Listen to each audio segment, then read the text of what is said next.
If you thought Sunday Night Football was wild, the quarterback carousel was even crazier. You are Locked On College Football with Spencer McLaughlin, your daily podcast on all things college football. Part of the Locked On Podcast Network, your team every day.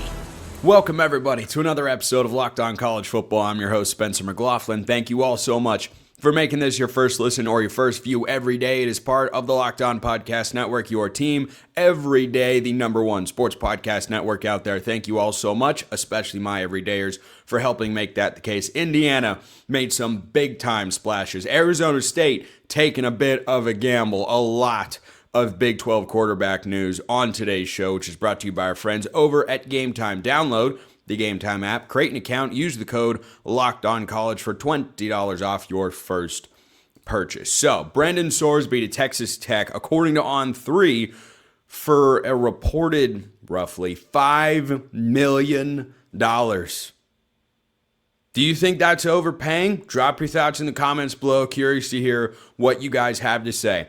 This is how a serious program acts after getting embarrassed on the offensive end last week in the Orange Bowl against Oregon. 0 points. Not great. Not going to win you a lot of football games. And I'm sure there are plenty of folks out there that want to take a jab at Texas Tech like many did over the years with Texas A&M. And man, it's just all wasted money and all this stuff. And it draws a lot of attention. It draws criticism. It draws negativity. It also draws results. And this is a great pickup. Brendan Sorsby is a veteran. Brendan Sorsby knows your conference really well. Brendan Sorsby was seriously being considered to be the LSU starting quarterback. Matt Moscona of Locked On LSU, amongst other ventures, reported that he was a candidate there. They were looking at Trinidad Chambliss, who's trying to get another year of eligibility. The expectation is that that is not going to come to pass, but they are appealing. But that's been reported as well. So Lane Kiffin looked at Brendan Sorsby and said, I think we should go get that guy if I can't bring my guy with me from Ole Miss, who's, of course, in the college football playoff semifinal. And as I talked about on last week's show, is just putting more pressure on Lane Kiffin to win right away. So Lane Kiffin's got all that pressure on him at LSU and looked at Brendan Sorsby and said, that's the guy I'd go with. And he is going to Texas Tech. That's a huge win for Joey McGuire and company. They are expecting to be a program and should expect, given the level of investment and the proof of concept that they put on the field this year with their first Big 12 championship, they should absolutely expect to go out and be a playoff team every year. If you don't think Brendan Sorsby's that guy, everybody's got an opinion on a quarterback. Some of you are going to be right, some of you are going to be wrong. I like Brendan Sorsby. Guy began his career at Indiana, last couple of years at Cincinnati, burst onto the scene this year. Cincinnati fell off as the year went on. I have seen some folks point out, well, he fell off and Cincinnati ended 7-5 and they lost their last few games. They didn't win later in the year. I get all of that. Do you think Brendan Sorsby is going to be more well supported at Cincinnati or Texas Tech? I'm going to go out on a big time limb here and say not just from a financial standpoint for him personally, he's going to have better pieces around him at Texas Tech. And think about this. He's going to inherit a program. He's going to be at the reins of a team at a school that just went to the playoff after a conference championship and got beat pretty soundly. The defense was, of course, incredible against Oregon, did everything they could to keep them in the game, and the offense literally did not score a single point. Not very good. You know who had that same sort of trajectory last year? The team that just beat Texas Tech 23-0. Oregon won the Big Ten championship. Their staff learned what it took to get there. A bunch of players did as well. And it seems to have lit a little bit of a fire under that program. And they're now in the national semifinal, one win away from playing for the national championship game. So if you're Brendan Sorsby, you're going into a great situation. Let's put aside whatever the receiving core could be, whatever the offensive line could be right now. There's still going to be, I'm sure, a good amount of work to be done. You might not have a defense that that is quite as good as what Texas Tech had this past year, because you're going to lose those guys to the NFL draft. But Texas Tech is just showing you right now, they're serious. They're not going anywhere. Think about just at the outset how crazy it kind of is for a program in Lubbock, Texas to compete with the almighty LSU.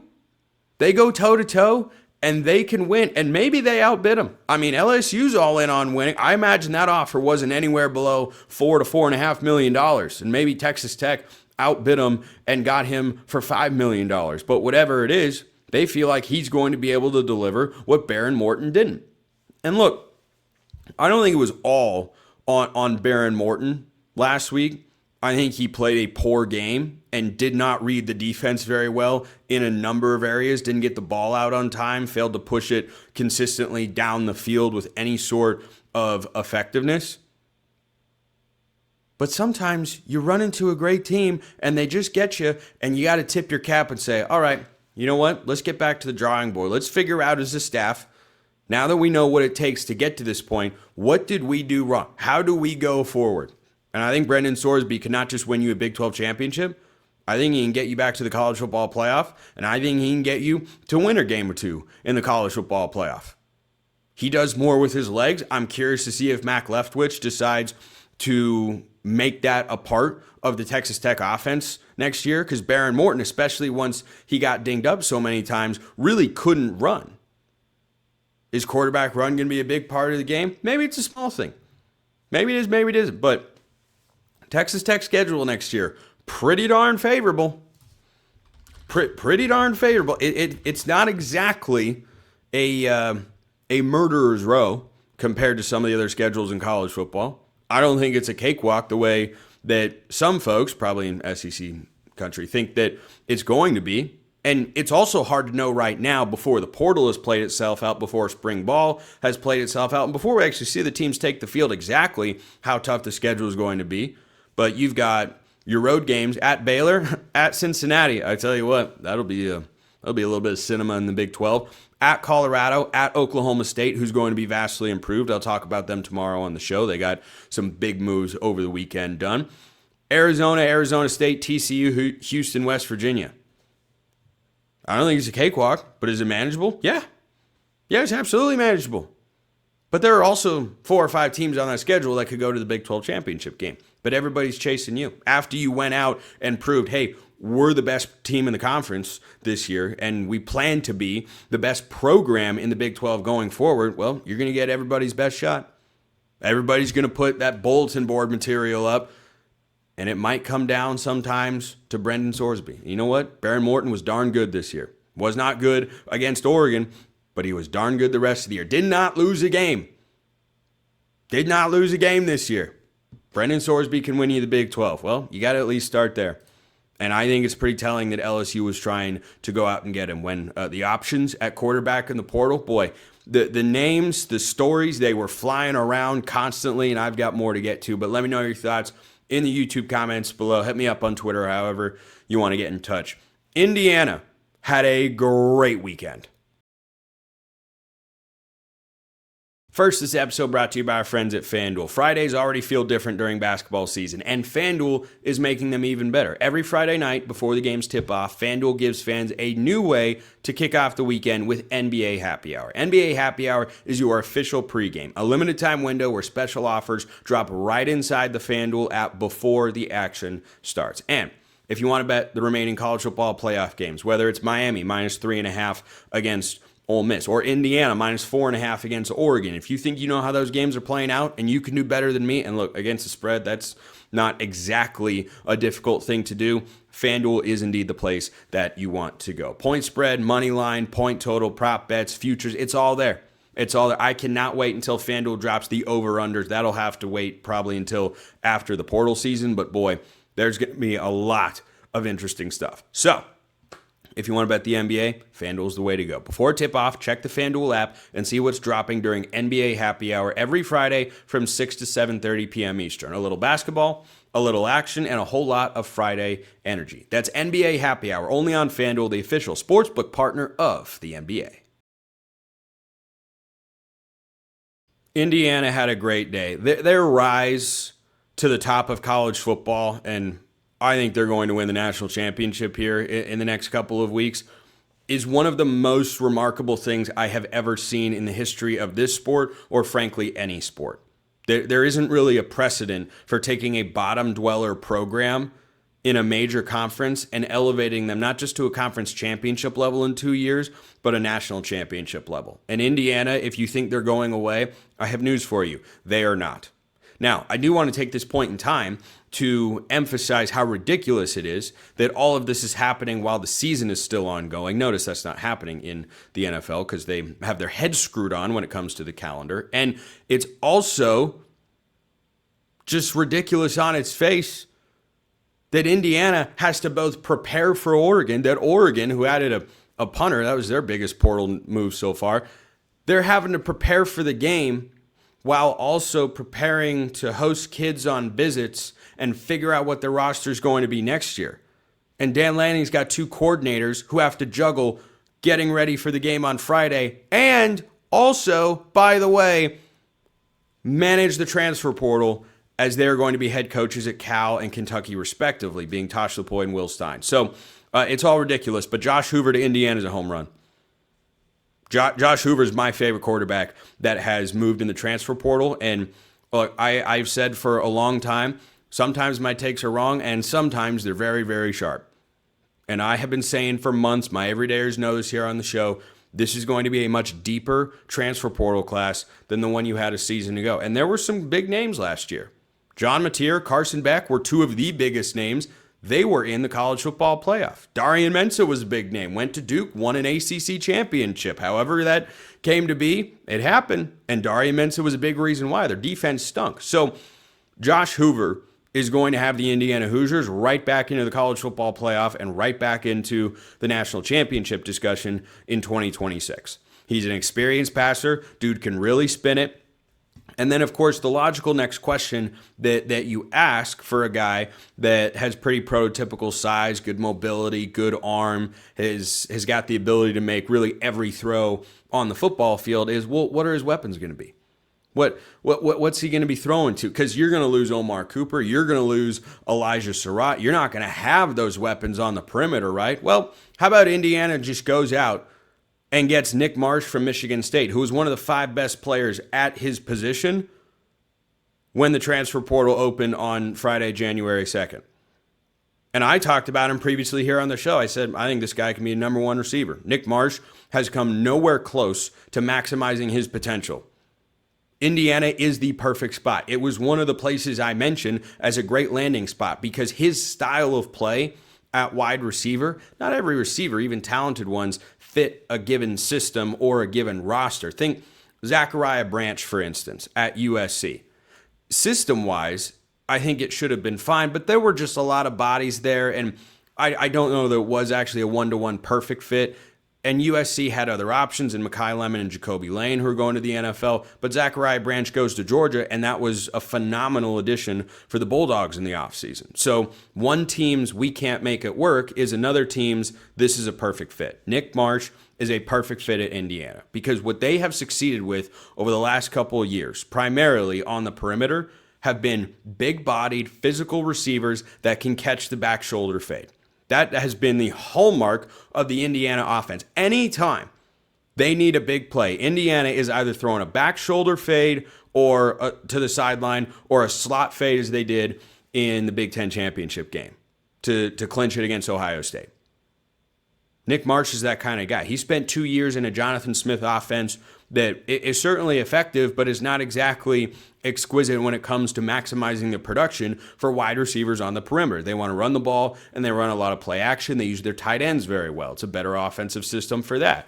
So Nick Marsh goes from that. I think he could explode onto the scene. I'm talking 12 to 1,300 yards. There is that sort of potential because of his talent profile, because of his experience, and because of the team that he is going to. You know Indiana is going to throw the ball plenty. They'll have balance. But Josh Hoover to Nick Marsh, boy, that to me could be, in some ways, I think an even more statistically productive tandem than what we saw from Fernando Mendoza and Elijah Surratt this year. And you know how good those guys were.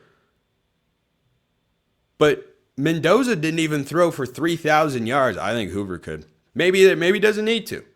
My guy Jacob Goins of Locked On Hoosiers highlighted, and I should have let him win me over sooner, but we got there eventually, of course. He highlighted how this would be a more complete Indiana team than they were in 2024. And he was very right about that. Now, not even he saw coming what has happened with the Hoosiers this year. But that particular pairing, I think, is perfect. And they've picked up some other names as well. A defensive lineman, a defensive back from Wisconsin, who I think was is in like his 7th year of college football. It's kind of the prototypical Cignetti move. He goes for experience. This is one of the biggest advantages and talking points between Indiana and Oregon going into the Peach Bowl on Friday is that Indiana is a much older football team than Oregon is. And Curt Cignetti has thrived with those sorts of guys. He likes experience. He's not going for the high-profile, big-time recruit who's maybe a little bit raw as a football player, but has got the physical traits that can be molded. No, Cignetti wants guys that are experienced, that are well-coached, and he's going to coach them even harder. And then he's going to throw his eyebrow out there and grunt at anything and everything under the sun. The other name that they brought in, amongst others, I believe there were 6 total transfers for Indiana, is Turbo Richard, who is not a name most people probably know. Anybody whose name is Turbo. I don't know if that's his legal name or his nickname. I got to tell you, I don't care. It's epic either way. Running back from Boston College, over 5 yards a carry this year. Boston College was probably the worst Power 4 team in the country. It was either them or Oklahoma State. And I know which of those two programs is going to improve more in 2026. It's Oklahoma State. But when you watch Richard's highlights, you go, oh, well, he looks almost exactly like the running backs Indiana has been using for the last couple of seasons, and they've, of course, had a tremendous amount of success in doing so. The interesting thing with Indiana, and I'm curious to cover this here on the show as the 2020, I guess, 7 recruiting class plays out, is are they ever going to be a high school recruiting power? Because obviously their brand is not nearly as strong as what a number of other teams in their conference can do at the high school level, right? You think about Ohio State, Oregon, Michigan, Penn State, heck, even Washington recruits at a higher level from the high school ranks. But in the 2026 cycle right now, Indiana currently has the third-rated transfer portal class. They brought in 7 guys. Defensive lineman from Notre Dame, Turbo Richard, Jaquan Sanks, safety from safety, Josh Hoover, of course, a defensive lineman from Kansas State, Nick Marsh, and then Preston Zachman is that defensive back I mentioned from Wisconsin. But their high school recruiting class is number 33 in the country. Well, that's pretty good. It's not bad. It's not great. But one thing that I think is starting to become more and more clear is the balance between high school recruits and transfer portal players is a pretty fine line to walk. But Indiana has walked it more in the transfer-heavy direction than any other program in the country. There are schools out there like Colorado that's just building an entire roster each year through the transfer portal. And Indiana has brought in 7 transfers so far. That number could certainly go up. Last year, they had a top 25 portal class. They brought in 23 transfers. Is that going to be the number again? Is that sustainable? Is Curt Cignetti that much better? It kind of seems like he's that much better. I mean, the guy is literally the only coach to have won a game in the college football playoff after having a first-round bye, and he won it by 35 points. So the rules might just not apply to Curt Cignetti because he is truly one of one. But they had a splashy weekend, and boy, I expect them to be right back in the fold. I love what the Hoosiers did for their 2026 roster. Arizona State made a little bit of a gamble. Couple other names that are flying under the radar. I am so fascinated to see what Kenny Dillingham does next. First, this episode brought to you by our friends at Game Time. There's nothing like college football season. Tailgates, packed stadiums, being right there in the middle of it all. The energy, the bands, the moments that you just remember forever. But actually getting tickets, that part used to be frustrating with long queues, logins, prices jumping at checkout.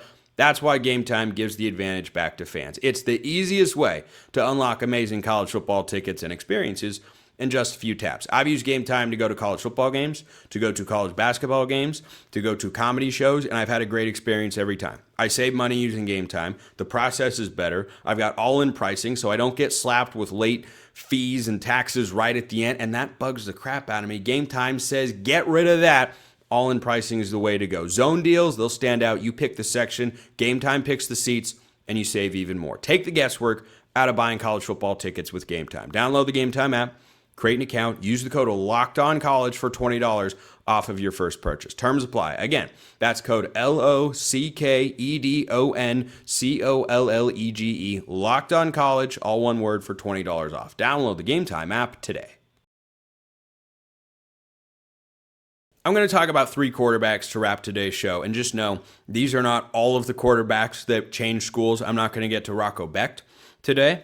That'll be a different segment. I'm not talking about Sam Leavitt today, former Arizona State quarterback, because, well, we don't know where he's going just yet. DJ Lagway is still out there. Michi Johnson is going to Nebraska. Aaron Philo's going with Buster Faulkner from Georgia Tech to Florida. Don't sleep on that offensive coordinator hire, by the way. Really good job there by John Sumrall in Gainesville. So there have been a lot of moving parts, and frankly, it was difficult to keep up with. I'm doing my very best here on the show. There's plenty of content to talk about this week, I can tell you that.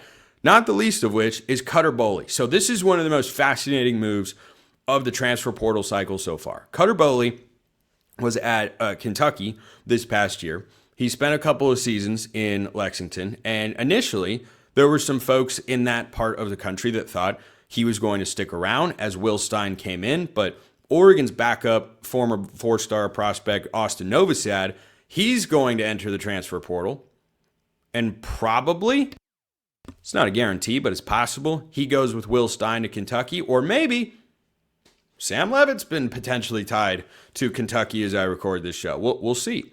Now, Kenny Dillingham has been fantastic at Arizona State. They just had an 8-win season, and it was a pullback year. A little bit of a disappointment. Not up to expectation. Kenny Dillingham's awesome. I love that he's still at Arizona State. It's good for college football. It's good for the Big 12, and most importantly, it's good for Arizona State. Now, Cutter Boley would represent probably the best developmental job at quarterback that he's done so far, because all he's really done is manage a situation in which he had to snap the ball to a halfback and a tight end at the end of the year because there were no options at quarterback that were healthy. That was his first season. Then in his second season, Sam Leavitt led Arizona State to a Big 12 championship in the college football playoff. They were one play from the national semifinal against Texas. They played Texas. They almost got a chance to play Ohio State. And then this year, Sam Leavitt unfortunately got hurt. And that adds an element of risk to bring in Sam Leavitt for whichever program winds up getting him. But Cutter Boley's an interesting prospect. He was not a super highly recruited guy. He wasn't a lowly rated recruit. But he was not some blue chip, 5-star, number 3 quarterback in the country. He's 6'5", pro-style quarterback. He can move a little bit. He's got a big arm. It is effortless power. He can make some special throws. But he has to cut down on the turnovers. 12 interceptions this year with the Kentucky Wildcats. Now, much like what I talked about earlier with Brendan Sorsby going from Cincinnati to Texas Tech, I fully believe he'll be better supported from both a coaching and personnel standpoint in Tempe. As I record this show, there have been several predictions, it might be official by the time you're listening to or watching this segment, that Amarion Miller, the wide receiver from Colorado, long, takes the top off, kind of a Jordan Tyson type of build, is probably going to wind up at Arizona State coming from Colorado. I'd like that move a pretty good amount. But Kenny Dillingham, remember, had a quarterback battle going into 2024. Do you remember who it was between? It was between Sam Leavitt and Jaden Rashada. Jaden Rashada is in the portal again. Just wanted to throw that out there.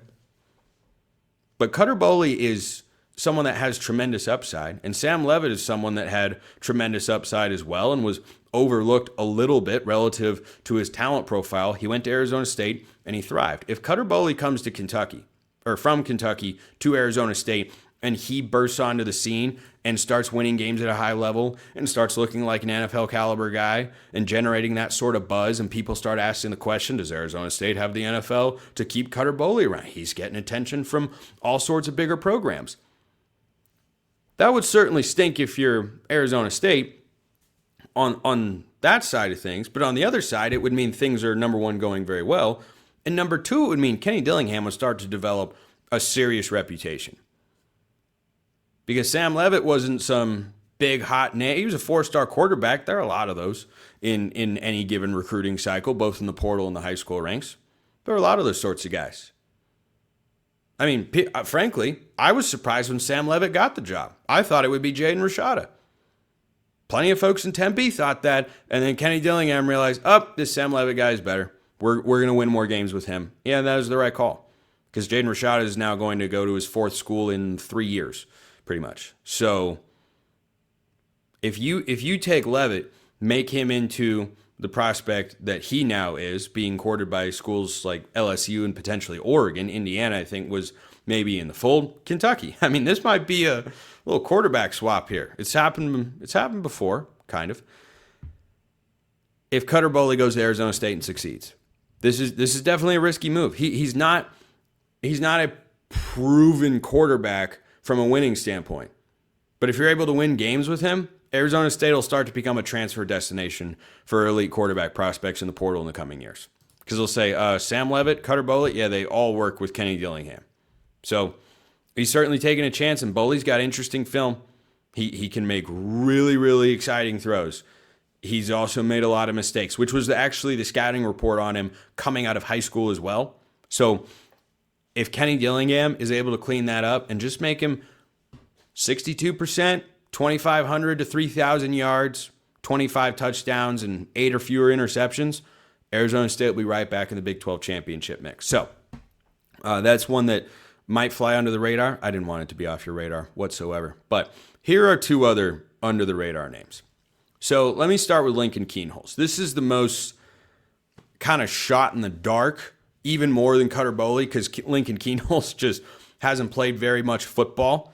It's been he's thrown 1 touchdown in his career. He's been in Columbus for the last couple of seasons, trying to compete, fight his way up the depth chart, and I think Lincoln Kienholz transferring tells you, Aaron Nolan left that quarterback room as well.